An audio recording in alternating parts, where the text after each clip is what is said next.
to Austin, and there's sort of a top-down approach. Everybody's going to go to a university, and feeling everybody's judged, all the schools are judged by how they do on this, quote, it's a TOS test, and then the TOX test, and now the STAR test. A single measurement of whether a school is successful, a student is successful, a district is successful. And it makes no sense in my estimation. And so what I saw is totally different from when I got back from Vietnam and served on the National Advisory Council on Vocational Education from 1970 to 75. And back then there was a recognition, vocational education, college-oriented education or preparatory education, both had equal value. One wasn't better than the other. It was, different approaches, recognizing, young people have different interests and different talents. And then coming back in, it's like everybody's being pushed to go to a university. Everybody is somehow vocational education or working with one's hands is the mark of second-class citizenship.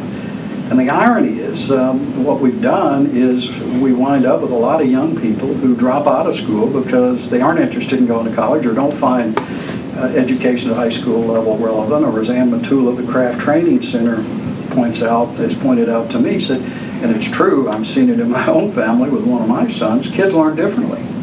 And some learn with their hands, and some enjoy, if you will, what they used to call the shop class, the skills of vocational education. But if you're not given the opportunity because there's no value for the districts to offer a heavy array of vocational educations because they don't get any credit for it in this ABCD silly system for exemplary schools and low-performing schools, this whole measurement process that we put in place in Texas. So I see the good news is that people are coming together and taking a more common sense approach to education. And what we're doing is we're going to, I think, get back to, if you will, a multiple pathway approach to high school degree. Those who are academically oriented, everybody will get the basics, but those who want to go on to college or are academically oriented will have an opportunity for an emphasis on math and science or for humanities and fine arts. But those that are interested in career and technical education will be able to have a coherent sequence of courses which would allow them, by the time they get out of high school, to have an industry-certified credential or a license. And let me just give you a few quick statistics. The average age of a plumber is 56. The average age of a welder is 55. The average age of a stonemason or craftsman is 69.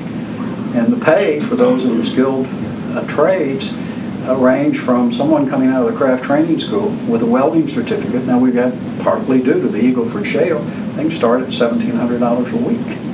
Or someone who goes to TSTC, Texas State Technical College in Waco, and come out with a 2-year associate's degree, engineering-related technology degree. Start in the petrochemical industry, $68,000 a year. Master plumber, $75,000 in 3 years. So the opportunities are out there. I think this is a chance for us to lead, and I'm encouraged to see terrific leadership. Some of the new, there are a number of young Republicans coming in who very impressive young men and women, as well as some of the more seasoned or experienced legislators. We've got a terrific group of legislators in Austin. I was with Bill Caligari, who's been there for a while, a fine man from Katy, and he's working on a piece of legislation to address this issue.